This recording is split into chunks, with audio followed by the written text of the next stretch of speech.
journal vous est offert par le FPI, Fonds de promotion de l'industrie, votre partenaire privilégié pour la réussite de vos projets.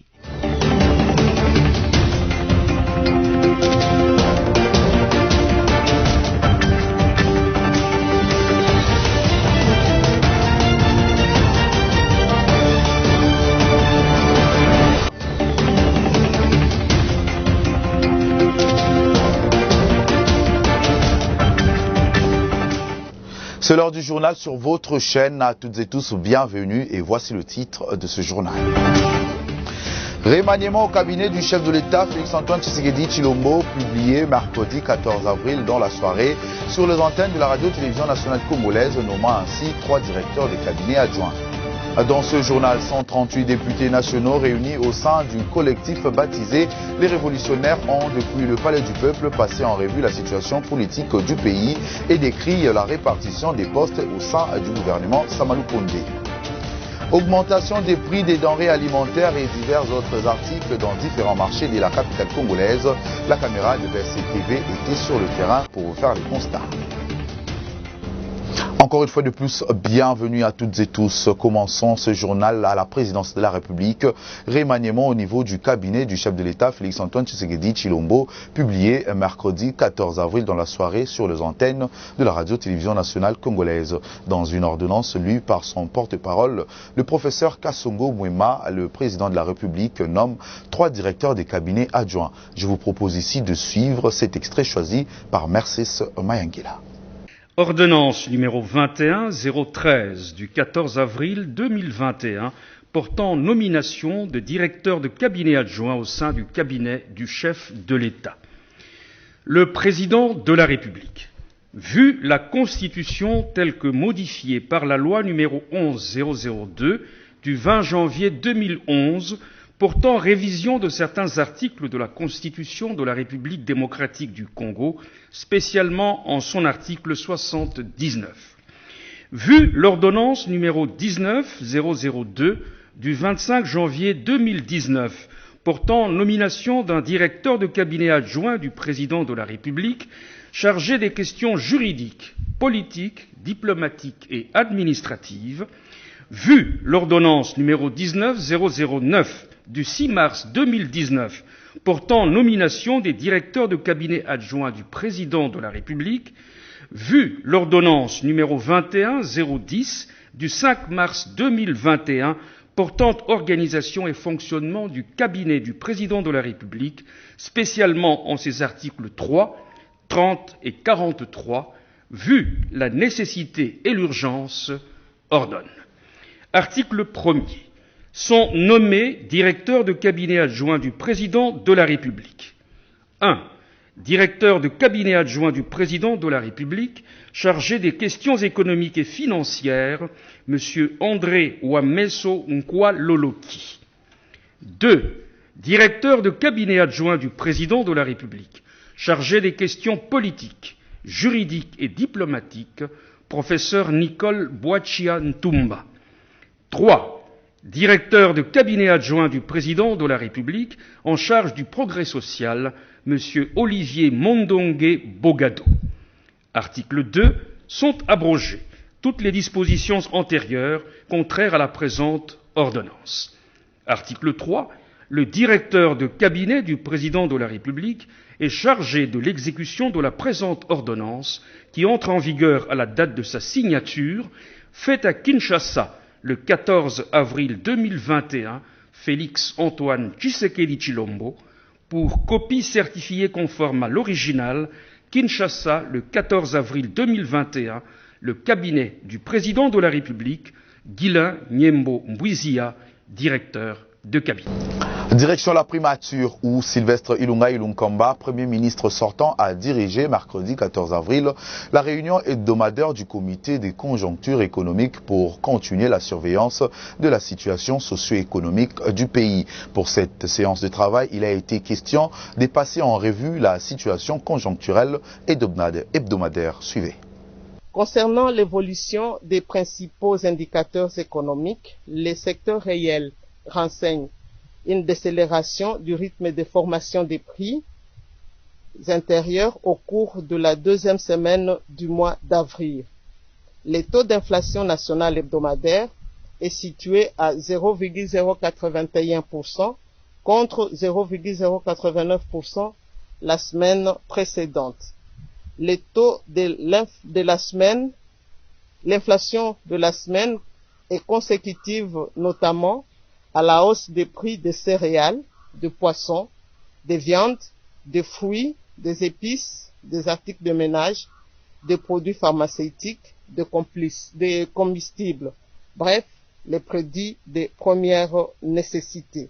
La hausse de 2,5% de la consommation du ciment au mois de mars par rapport au mois de février, reflétant la hausse de 90,5% des importations, alors que la part des productions locales a baissé de 8,7%. Une hausse de 45,8% de la consommation du ciment en cumul annuel à fin mars par rapport à la période correspondante en 2020. Il y a eu baisse de 10,2% à fin mars du stock des produits pétroliers détenus par CEP Congo pour couvrir l'ouest du pays au mois de mars 2021 par rapport à fin février. Parlons politique dans ce journal. 138 députés nationaux réunis au sein d'un collectif baptisé Les Révolutionnaires ont, depuis le Palais du Peuple, passé en revue la situation socio-politique du pays. À l'issue de la réunion qu'ils ont tenue, ces élus décrivent la répartition des postes au sein du gouvernement Samalou Kondé. Suivez. Le collectif des 138 députés nationaux dits révolutionnaires a promis de faire une déclaration officielle ce jeudi au Palais du Peuple. Ces 138 députés nationaux estiment n'avoir pas été récompensés à la hauteur de leur lutte dans le basculement de la majorité parlementaire après la publication du gouvernement Samalou Kondé. Ce qui n'était présenté au début que comme des rumeurs s'est confirmé ainsi à travers ce haussement du ton et la prise des initiatives de ces 138 députés. Parmi les défis de Samalou Kondé et de Félix Tshisekedi, les observateurs arboraient déjà la gestion des ambitions.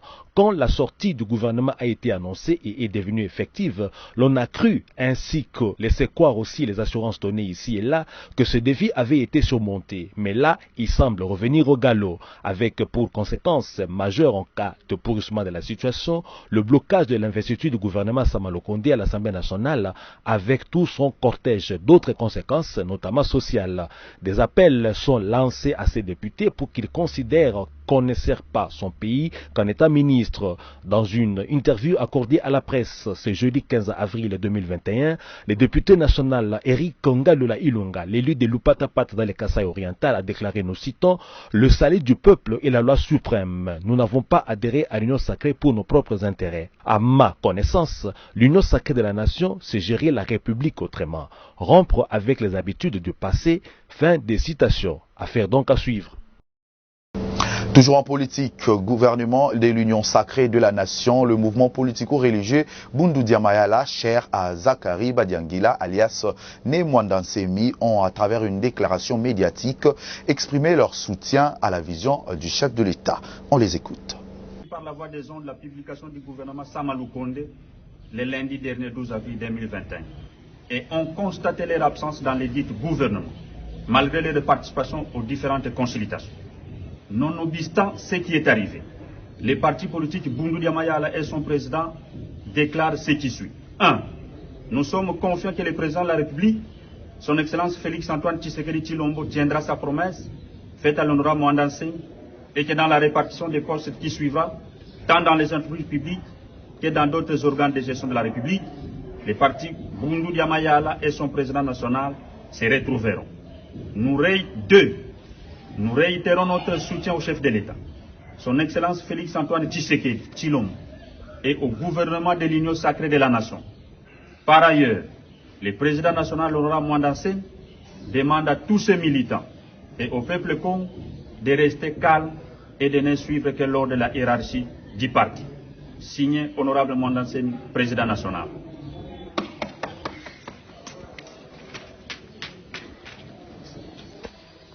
En santé, on parle coronavirus en République démocratique du Congo. 55 nouvelles personnes ont été enregistrées par l'équipe des ripostes dans la journée de mercredi 14 avril 2021. La capitale Kinshasa demeure l'épicentre de ces fléaux sur l'ensemble du territoire national. Commentaire.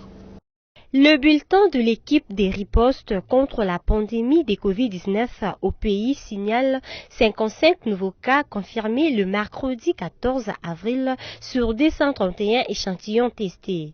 Parmi ces nouveaux cas, 19 sont à Kinshasa, 15 au Lualaba, 7 au Nord Kivu, 5 dans le Haut-Lomami, 4 dans le Haut-Katanga, 3 dans le Haut-Ouélé et 2 en Ituri. Aucun nouveau décès n'a été relevé.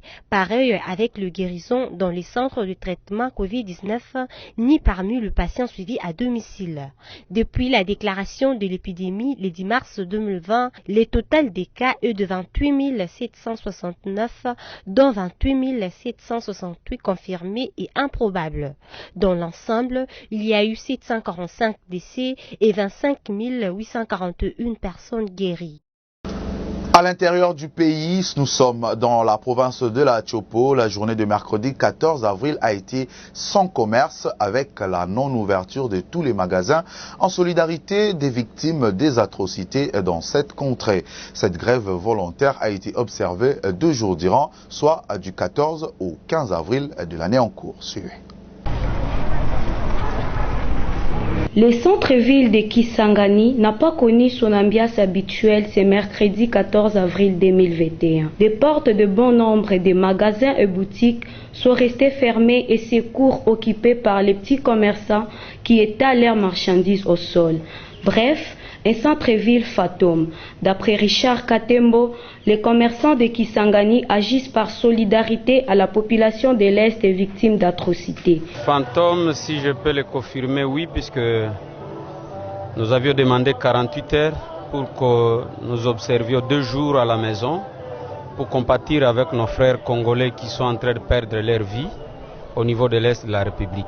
Pour le porte-parole de la communauté Ira de Kisangani, les autorités nationales et la communauté internationale doivent agir vite car la partie Est de la RDC paye un lourd tribut. Si vous nous aviez vu fermer nos boutiques, magasins, tout que sort pharmacie et alimentation, c'est une manière d'interpeller nos autorités, tant nationales qu'internationales, par rapport à la sécurité qui exagère du jour au lendemain. Ça fait plus de 5 ans qu'on est en train d'égorger nos frères et sœurs habitant à l'Est, l'Ituri et le Sud Kivu. Avant-hier même, nous avions suivi que ça a dégénéré au niveau de Goma. Ce n'est plus Beni Butembo, maintenant ça prend Goma, et Goma c'est l'Ituri maintenant que ça chauffe. Alors nous on s'est dit, avec nos frères qui sont en train d'être égorgés, nous devons quand même rester à la maison et taquer Bantou, pleurer avec ses fleurs, compatir avec ses frères. C'est pourquoi vous nous aviez vu aujourd'hui fermer nos activités et rester à la maison en train de méditer et de prier, demander aussi à nos autorités de se vestir vite pour que ça n'embrase aussi le voisin. Notons que cette paralysie des activités commerciales est programmée pour 48 heures.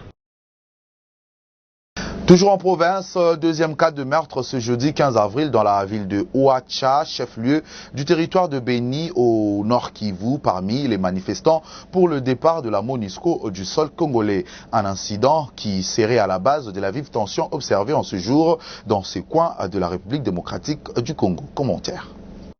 Un autre manifestant anti-MONUSCO a été tué ce jeudi 15 avril 2021 à Oicha, dans les territoires de Beni. Il a été atteint par une balle ce matin lors des accrochages entre les éléments de la police nationale congolaise et le jeune de Pakanza, d'après le bourgmestre de la commune d'Oicha, joint par la presse. Ses amis manifestants anti-MONUSCO ont envahi plusieurs quartiers paradant leur colère. Des activités y ont été paralysées et les éléments de l'ordre se sont évertués à calmer la situation. D'après le bourgmestre de cette commune, Nicolas Kikoukou, les manifestants ont incendié la maison d'un officier de police. Pour rappel, l'administrateur du territoire des Béni, Dona Kibwana, avait interdit toute manifestation dans cette région. Mais les jeunes l'ont défié, persistent à marcher jusqu'à la base de la mission onusienne située à Mavivi. En Ituri, cette fois-ci, les forces armées de la République démocratique du Congo basées dans cette province sont toujours en alerte pour sécuriser la population locale. Dans le territoire de Mombasa, mercredi dernier, 3 kidnappeurs sont tombés dans les filets des FARDC. Ces derniers se sont distingués par plusieurs forfaits dans le secteur. Jules Ngongo, porte-parole des FARDC en Ituri, nous en fait le point. C'est depuis hier, ces bandits, ces kidnappeurs, sont tombés dans le filet des forces armées de la République démocratique du Congo. Au total, ils sont au nombre de 3. Un qui servait ou un qui est considéré comme un chauffeur, un motard, et les autres, les vrais artères avec 2 armes de type AK-47 ont été arrêtés hier dans la forêt du village Tobola, à plus ou moins 22 km de Mombasa, la route vers Kisangani. Donc, désormais, nous continuerons dans cet élan pour démasquer tous ces réseaux de tueurs qui sèment l'insécurité dans notre zone d'influence. Mais ici, nous saluons au nom du commandant 31e brigade de défense principale, le général Mugisa Joseph, qui félicite la collaboration de sa population et tout en encourageant les autres à emboîter de pas pour collaborer et dénoncer tous les cas suspects auteurs de plusieurs atrocités dans cette partie. Il félicite sa population pour sa collaboration. Actuellement, et signalons aussi un otage a été libéré lors de ces opérations qui ont conduit à l'arrestation de ces kidnappeurs, ces maires de troubles dans ces territoires. Pour le moment, nous sommes à l'étape d'interrogation. Une fois, ils seront transférés à l'auditorat militaire pour répondre à leurs actes. Et nous encourageons toute la population à collaborer avec les forces armées. Société à présent, augmentation des prix des denrées alimentaires et divers articles dans différents marchés de la capitale congolaise. Ces constats a été fait par Alice Kabangou. Le quinoa font face à la hausse quasi générale de biens sur le marché, ce jour où la RDC est dirigée par un gouvernement qui expédie les affaires courantes. Selon le constat fait ce jeudi 15 avril, cette hausse de prix a essentiellement touché les denrées alimentaires et divers autres articles de première nécessité. Selon une vendeuse rencontrée sur le marché, l'État doit pouvoir étudier comment réduire le prix pratiqué sur le marché. Nous ne pouvons pas tous faire la politique, a-t-elle déclaré. Notre problème est que les articles ont vraiment augmenté sur le marché. Acheter la marchandise pour revendre, on ne se retrouve plus. Nous perdons quand nous vendons. Un sacombi de maïs a augmenté, nous n'arrivons plus à vendre. Que les autorités puissent revoir pour nous cette situation, nous ne pouvons pas tous aller faire la politique. C'est pourquoi nous demandons aux autorités de pouvoir nous venir en aide sur le prix des articles sur le marché. Alors que le pays attend l'investiture du nouveau gouvernement Sama Lukonde, en voilà un défi à relever urgemment. Il arrache de cris de douleur à la population qui en appelle au secours les autorités. En société, toujours délabrement très avancé de l'avenue Tangou au quartier GB dans la commune de Ngalema. Se trouvant sur place, la population riveraine de ce coin de la capitale ont réagi au micro de BCTV à travers Sophia Zaorati et Générose Essengo.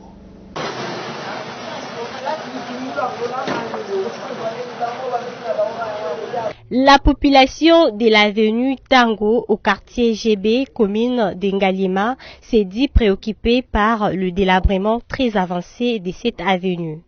Elle demande l'implication des autorités pour trouver une solution à cette situation. Sur cette avenue, il y a des grandes personnalités telles que les ministres. Ils passent par ici et voient cette situation, mais ne font rien. Nous sommes fatigués de cela. Le seul message est que le bourgmestre de cette commune puisse s'en occuper.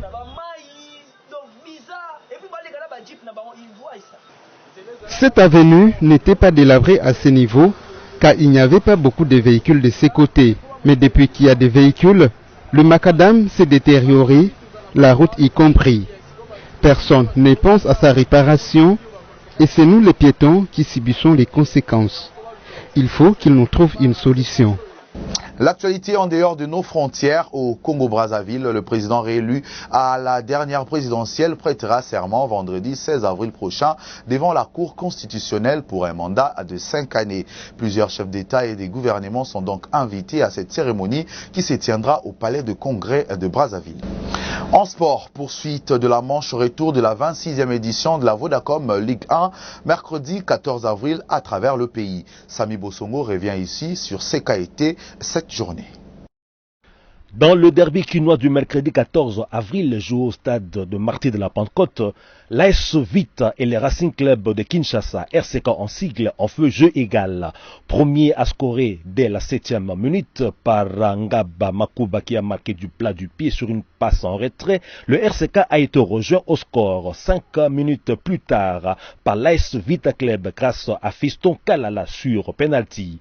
Les efforts de Moscovite pour marquer le but de la victoire n'ont rien donné, même après le remplacement opéré par le coach Jean-Florent Ibengue.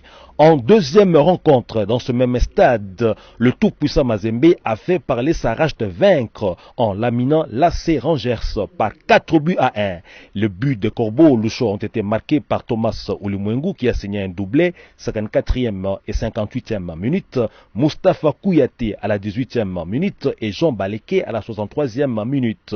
La réduction du score d'AC Rangers va clore le festival de buts de cette rencontre. À la même date, au stade Joseph Kabila à Kindu, l'AS Maniema Union s'est adjugé 3 points face au FC Renaissance qu'elle a battu par 1-0. Au stade Kachala Bonzola Mujemaï, l'AS Simba a accroché Sa Majesté Sanga Balende en lui imposant un nul vierge.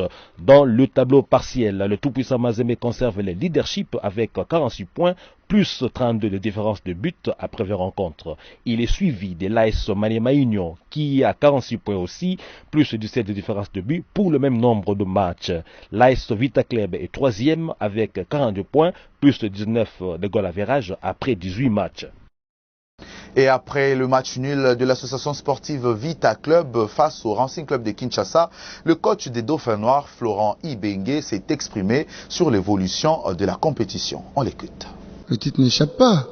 Nous sommes à la 40e, à la 18e journée.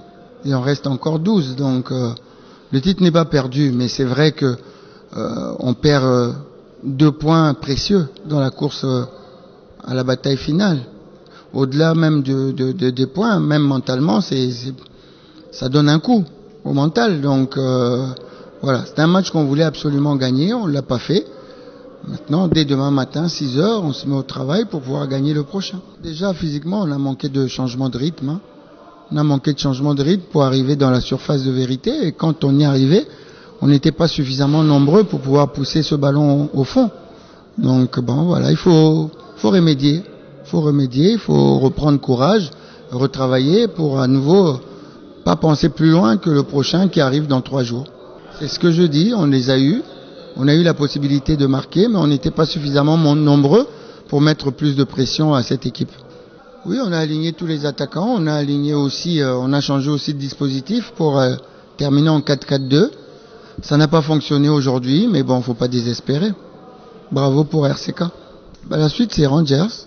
La suite, c'est une course à la première place. Donc, c'est la politique de l'écureuil. Il faut prendre des points.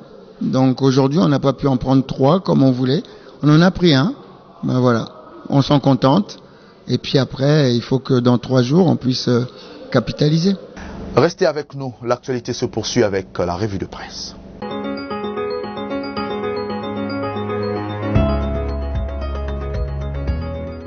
Mesdames et messieurs, bienvenue dans la lecture de journaux parus ce jour à Kinshasa. Destitué par l'Assemblée provinciale de l'Ituri, les gouverneurs Jean Bamanissa annoncent la saisine imminente de la justice pour être rétabli dans ses droits, écrit Mediacongo.net. Dans un communiqué rendu public, mercredi 14 avril 2021, il relève plusieurs irrégularités qui, selon lui, ont émaillé les votes de la dite motion initiée contre lui par des députés provinciaux. Par ailleurs, les gouverneurs Jean Bamanissa affirme qu'il va continuer à gérer toutes les affaires au niveau de la province, conformément à la Constitution et aux lois de la République. Pendant ce temps, l'autorité provinciale a appelé au bon fonctionnement de toutes les activités économiques et sociales ainsi que des institutions avant de lancer un message de paix. Note Bunia Actualité. Aux groupes armés, les gouverneurs Bamanissa les a appelés à respecter les engagements pris de cesser les exactions contre les paisibles populations. Bientôt, Jean Bamanissa Saïdi annonce qu'il va se déplacer à Kinshasa pour présenter les rapports du gouvernement provincial aux autorités du pouvoir et au chef de l'État, conclut le média en ligne. D'un sujet à un autre, Radio Kapi.net rapporte qu'à Kinshasa, le prix de l'œuf a presque doublé sur le marché. Pour les rédacteurs de cet article, dans les commerces, l'œuf qui se vendait à 300 francs congolais coûte actuellement jusqu'à 500 francs congolais. Les plateaux d'œufs qui se vendaient à 7200 francs congolais coûtent aujourd'hui 9500 francs, voire 10 500 francs congolais. Les vendeurs en détail disent avoir suivi la hausse du prix du plateau chez les grossistes. Du côté des grossistes, on explique cette hausse par une baisse de l'offre. Les commerçants disent ne plus recevoir la quantité suffisante pour approvisionner la ville de Kinshasa. Mesdames et messieurs, c'est la fin de cette revue de presse. Merci de l'avoir suivi.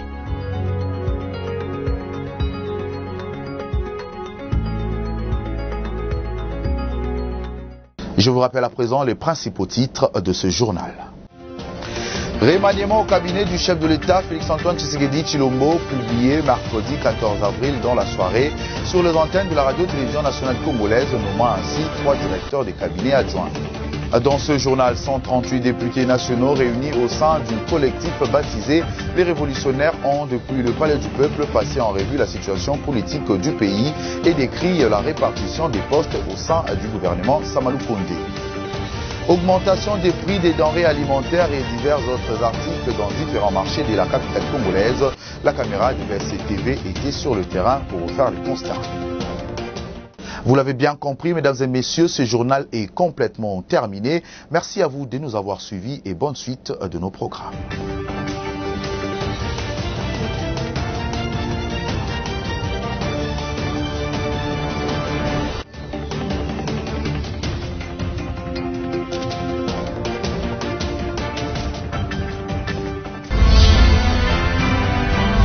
Ce journal vous a été offert par le FPI. Des promotions de l'industrie. Votre partenaire privilégié pour la réussite de vos projets.